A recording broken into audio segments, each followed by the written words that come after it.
burn it. What? Yeah, you're like, well, it's not what you weigh, it's what that weight's made up of. No one would go to the doctor and say, do not take my blood pressure, it triggers me. And that's how we have to look at this if we're looking at it correctly. If someone went and they had every day, they have a bioimpedance scale at home. Now, are they accurate? They're not as accurate as a DEXA, but you're looking for a trend line, the relative change. And if every day you got up, you went to the bathroom, you stayed upright for like 20, 30 minutes, then you went on your scale and the scale reports to your phone, and every week, once a week, you took the trend and you went, is my total body water increasing? Because that's going to be a proxy for my fat-free mass, which is a proxy for my skeletal mass. Is my body fat decreasing? And then once a week, you did a waist measurement and a waist to hip measurement, then you would have the information that you needed. And then every 6 to 12 months, maybe do a DEXA. But if you kept those things the same, you would be able to see a trend and you wouldn't make yourself crazy by looking at it every day going, oh my gosh, my weight went up. Oh my gosh. But I ate perfectly, right? But we are dehydrated one day, we're constipated the next day. Like, you can't look at your weight every day and make any kind of accurate prediction. Like my husband, I don't know if you met my husband yet. So my husband, a couple of years ago when I was like, I'm going to get in the best shape of my life for 60, you're coming along. He's like, okay. And athletic guy, has always been fit. So we go to get our DEXA. Now, I actually started to pump my weight up a little bit and add calories to put on a little bit of muscle before I went to get the DEXA. And my DEXA at 59 was the exact same as my DEXA at 39. Wow. Which was 13.9% body fat. And I'm a super lean person. Like, my average is generally around 10 to 12% body fat, which is rare for a woman. It's just my genetics, right? And he was 25% body fat. You would never have looked at him and thought that. And I was glad the machine said it and I didn't say it, right? It's like I was like, wow. And I'm kind of going, maybe it's wrong. And I'm like, how can the DEXA be wrong? You know? But he went from 25% body fat. He dropped 27 pounds of fat and put on 24 pounds of muscle. Now, that's a 3-pound change. And so if you weren't tracking that, you go, wow, you just worked out really hard and did all this stuff for a year and you changed 3 pounds. But no, he dropped 15% body fat. That's amazing. But that's why you have to track these things, because we're watching grass grow.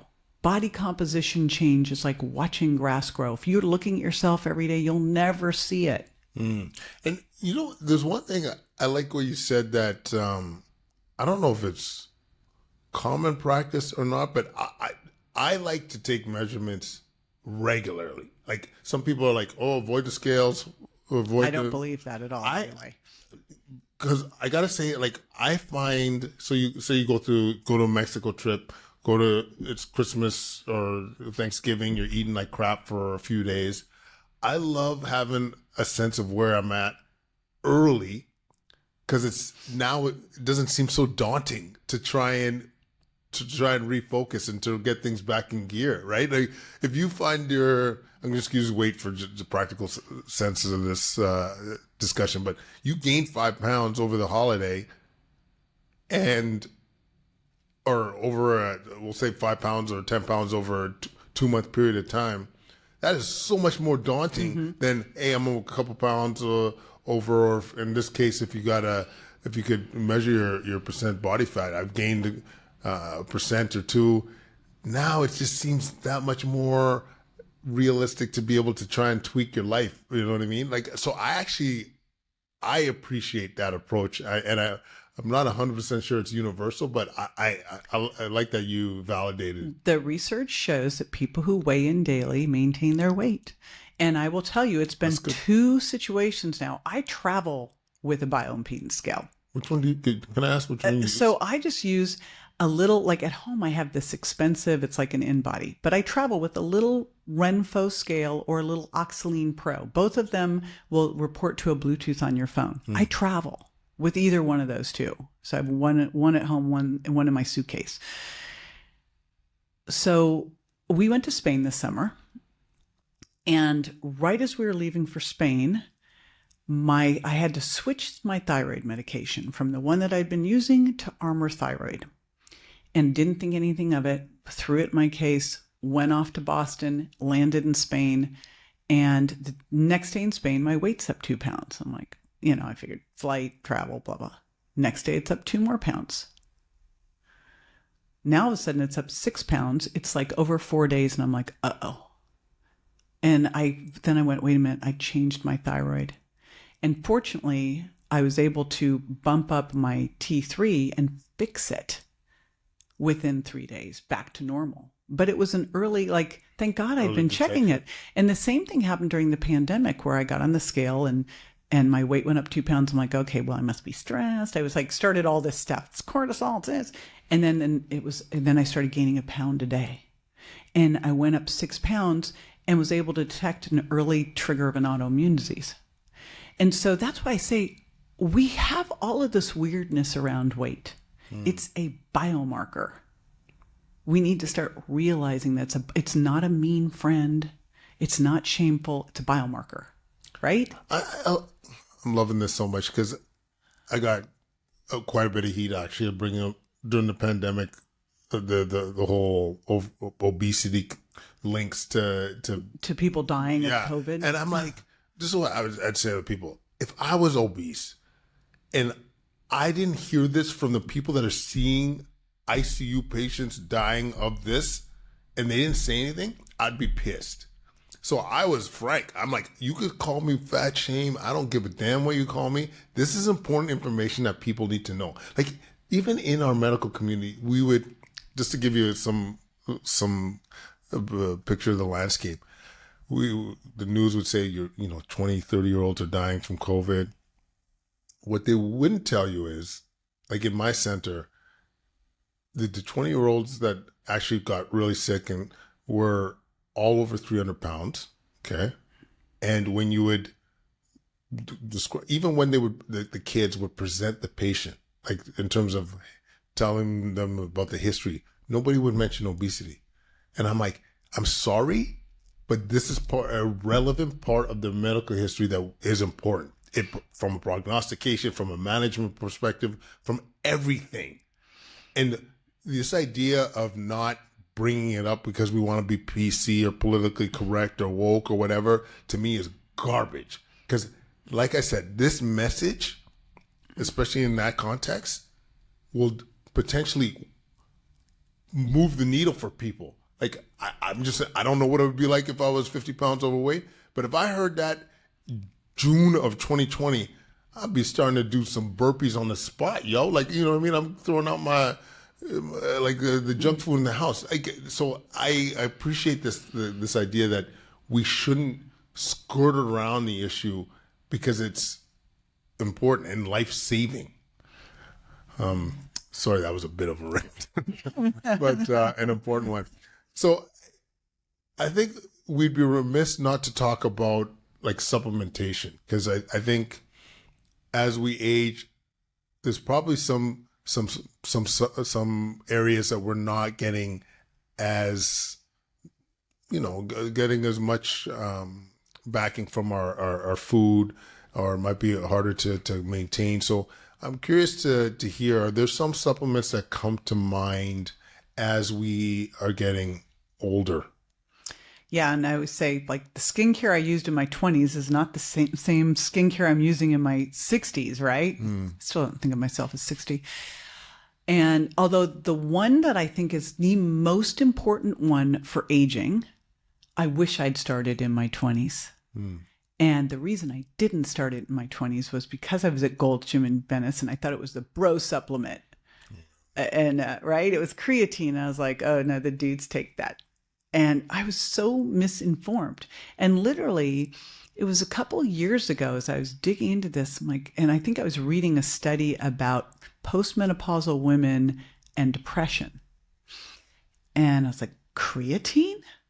And then as I started to dig into this, I went, okay, women, while they might have more absolute relative to their muscle mass, they have lower tissue stores of creatine than men. Then you have, put that together with, they're not probably getting much from their diet. It's very hard to get a substantial amount of creatine from diet. Yes, it's in meat. Yes, it's in fish.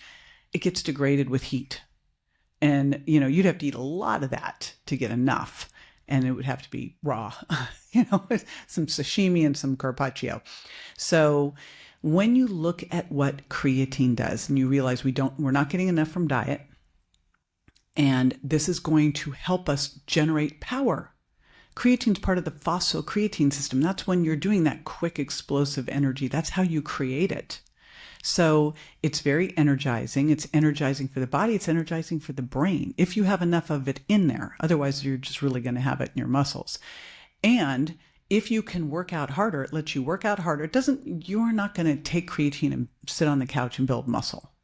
But if you take creatine, it's going to let you work out harder and recover better. So when you can work out harder and recover better, you can build more muscle. And guess what? If you can build more muscle, you're going to have better bone mineral density. I look at bone mineral density like you look at blood sugar. Why aren't we looking at insulin? Why do we wait till blood sugar's high when we could have seen insulin showing us this picture way before? 100%. We're sitting here looking at bone mineral density. And when does the average woman, I think, get recommended to get a DEXA? Postmenopausal. Woman goes through menopause and their bone mineral density falls off the cliff. Why are we waiting till then? And if instead we started to focus on skeletal muscle in your teens, in your 20s, in your 30s, this would not be an issue.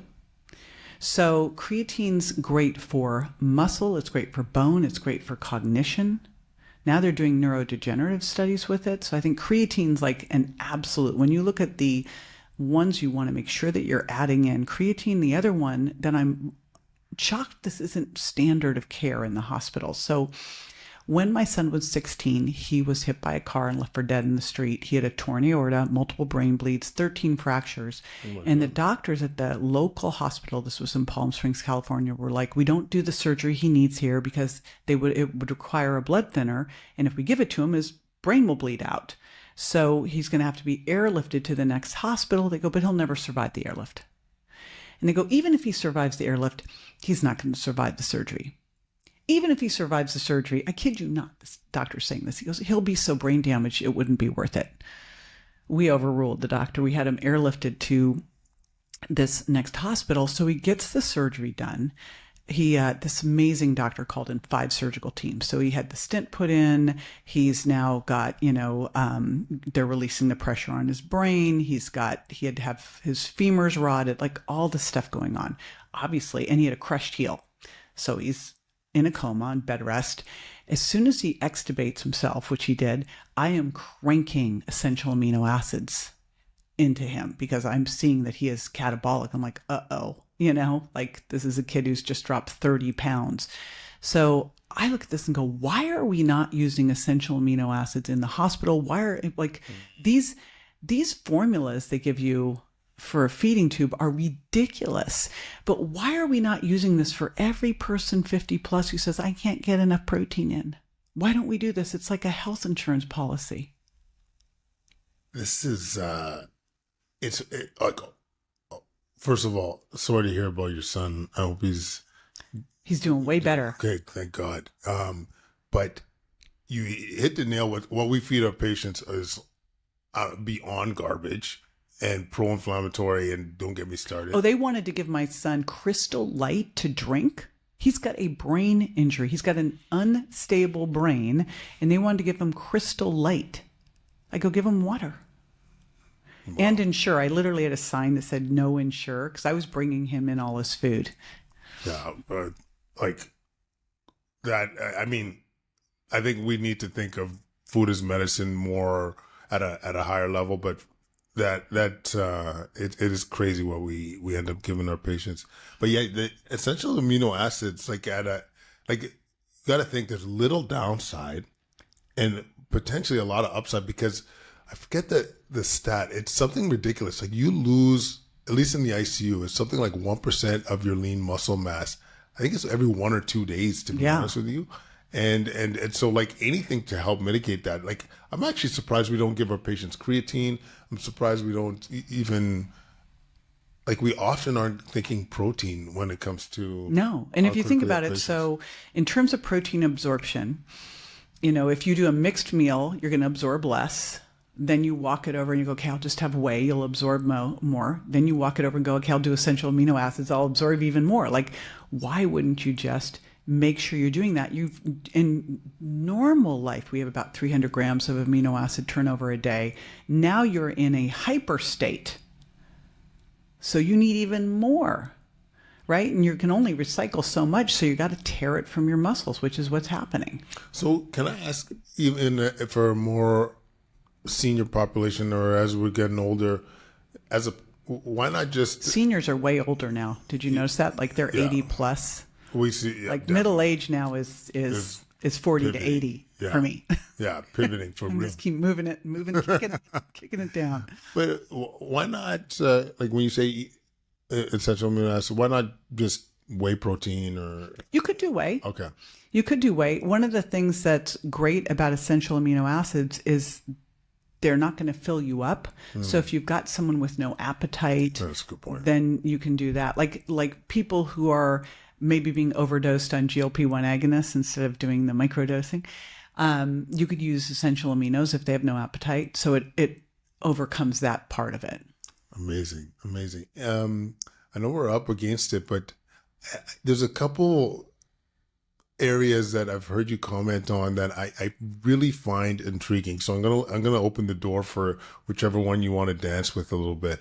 Mitochondrial health, which to me is a bit of a mystery still in terms of, at least from a supplementation perspective. I personally haven't deep dove into it or had anybody on the show to talk about that, or the GLP-1s, because I know you I heard about your experience just earlier.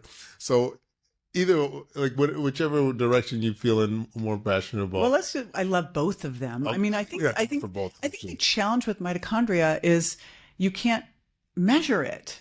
Yeah. So it's like this, what are they? People can't see it. So how do they know, right? That's the part I was discussing with another colleague too, is like the interventions. How do you know they're working? Right. That's part of the concern I have with all this talk about mitochondrial function. But yeah, I'm curious to hear your take. I know. I love things. Take vitamin D. You test your vitamin D. You're like, oh, I'm at the right level. Great. Exactly. It's challenging with mitochondria. Although when you look at all of the things that happen as we age, right? You start to get slowed down. You're not as strong. You're tired. These are all mitochondria. So one of the cool things is when you start to support your mitochondria with high intensity interval training, exercise is the biggie, but then urolithin A is the other big one. You'll feel a difference. I mean, you totally can tell. Yeah, you'll have more energy. Well, so I've always exercised, so I can't go, well, I didn't exercise, now I exercise, now I have more energy. We know that people who exercise are more energetic. Why? Because they've got better mitochondria and more mitochondria. I mean, that's one of the things exercise does, right? It helps with mitochondrial biogenesis. There's also a postbiotic your gut makes from things like raspberries and walnuts and pomegranates that can help with something called mitophagy, which, we talk about autophagy. Mitophagy is where your body's taking out the trash of the mitochondria and using it to build new mitochondria, renewing your mitochondria, and you actually will feel it. And that's what's cool. Like, there's two supplements I love because you can feel them. One's creatine and one's urolithin A. And that's that timeline. I did a timeline panel this morning. Now, on the GLP-1 side of things, here's what happened. I was at a conference a couple years ago called Integrative Healthcare Symposium in New York. Have you ever been to that? No. Great conference. And there was a Dr. William Seeds, who's a big peptide doc. And I went in because he was talking about GLP-1s. Well, he started to talk about how they work, what they do. And, everyone talks about them, they just get rid of your appetite. Well, that's one thing they do. They slow down gastric emptying. But the biggest things they do is they put out inflammation. They reduce inflammation and they reduce neural inflammation. And they actually can be regenerative. They can help with blood flow. They lower blood pressure. They help with cardiac output. So they're going through all this stuff and I'm listening. Told you I had my son with the brain injury. Now, my son with the brain injury, I also put on urolithin A because it helps with all of his mitochondria, right? But I'm listening to this and I went, hold on, what's it do for the brain? It turns out they're doing all this research for it with neuroregeneration. Now, my son had the first brain injury and then ended up with a second brain injury, which is a whole story I'll tell you offline. And now we did a second SPECT scan and neuroquant and found that like from the second one, he was like really regressing fast. And I'm like, what do I do? Turned around, gave him GLP-1 agonist, compounded microdosing, changed the game. So when you start to look at these, first of all, isn't it weird that we have a medication that people are being shamed for using? What is that? Why are we being shamed for using a thing? So if you look at what's going on in obesity and just the skyrocketing rate of obesity, and then you look at what's under the hood, I do not believe that we lose weight to get healthy. I believe that in order for you to lose weight, which means drop body fat, hold on to or build muscle ideally, you actually have to be metabolically healthy. If you're super insulin resistant, try to shed body fat. Try. I've got one guy right now with a 40 insulin who's 385 pounds. We have worked for months to get him to 350. And he will not go on a GLP-1 because everyone's like, don't get the jab, and like all this shame around it. I'm like, you've got a 40 insulin, and we finally have gotten him to be able to move some because he's so inflamed. It's so hard. He was doing 3,000 steps a day, and then they wanted to put him on testosterone. I'm like, haven't you seen this? The studies show that people who have 3,000 steps a day, who do 3,000 steps a day, are hypogonadal. I'm like, why don't we just get you moving more first and see if we can do this? Because with that testosterone level, if you add testosterone with a high insulin and you're not moving, you're probably just going to become estrogenic anyway. So we'll just compound the problem. But I couldn't get him to do it because of all the shame out there about this. But if you look at what's going on in the obesity landscape, what is it? 30% of the US now is fatty liver, 43% now obese.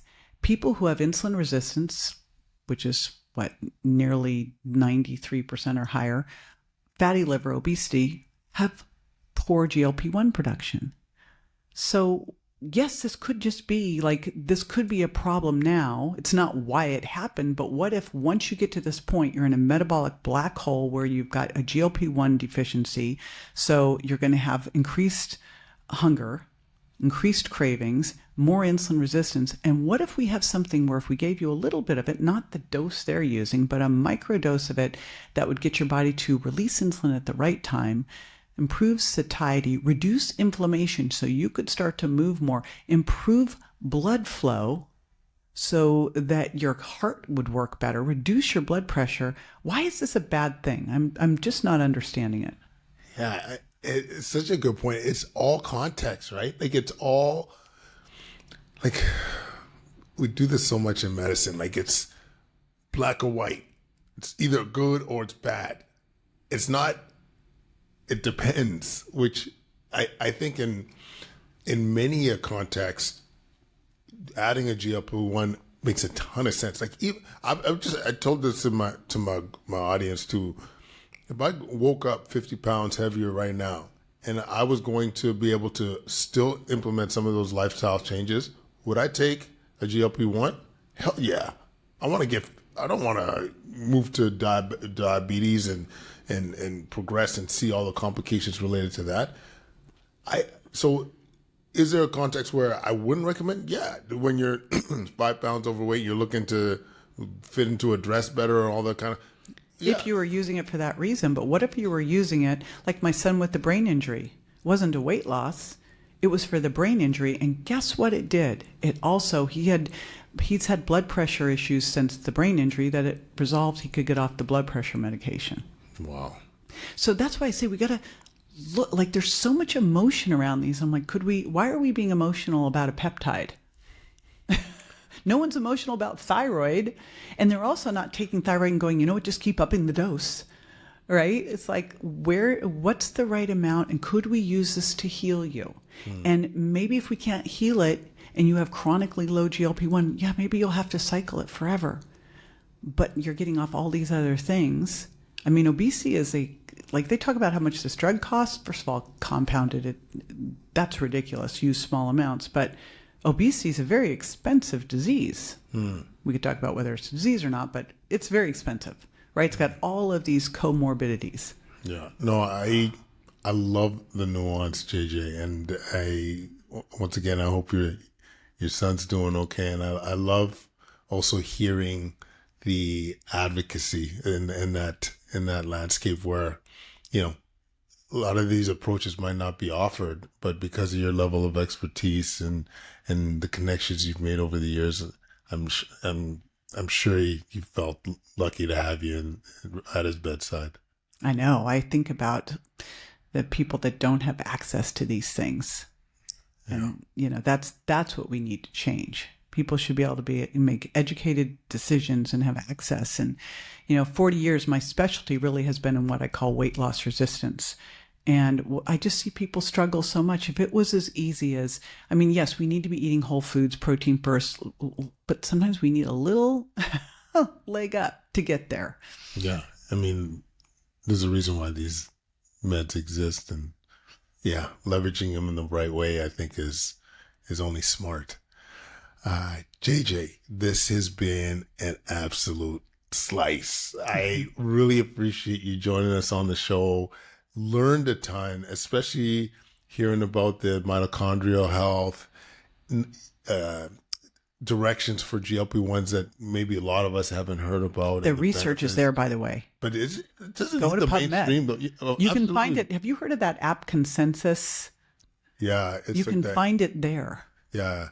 It's so, yeah. Anyways, how much we learned and benefit from JJ has been amazing. Where can people track you down and subscribe to the podcast? Where are all the things? Well, thank you so much. It'd be fun to have you on mine too. jjvirgin.com. And that's where I have an Eat Protein First challenge and an exercise snacks challenge. That's another cool areas of exercise. research. Oh, I love that content. My boys are all over it when they're watching too many. Did you see the study? I saw it on, I'm subscribed to Rhonda Patrick's feed, and this study on VILPA, vigorous intermittent lifestyle physical activity, that people who do 10 minutes of VILPA a day in 1 to 2 minute bursts versus people who don't, and they have a 40 to 50% reduction in all-cause mortality for cancer and heart disease. That's crazy. I also saw one that, was it, I can't remember if it was 10 body squats or 45 second. Oh, 30 seconds of air squats. Is that what it was? Was it 30 seconds or 3? Anyway, it was after a meal. Yeah. We'll do, versus 10 minutes of walking. Yeah, post meal. And I think it was 30 air squats. And I think it was just as effective or something along those lines, which is great because it's just once again, it's always like keeping it simple and things doable. that don't have barriers. Like you can do squats post meal. I promise you, all of us can do it as a family. You know what I'm saying? But where else can people get a hold of you? The books, everything. All jjvirgin.com website, and that will lead you to all things me. And you want more things, JJ, folks. It's all winning. Thank you so much, JJ. This meant the world.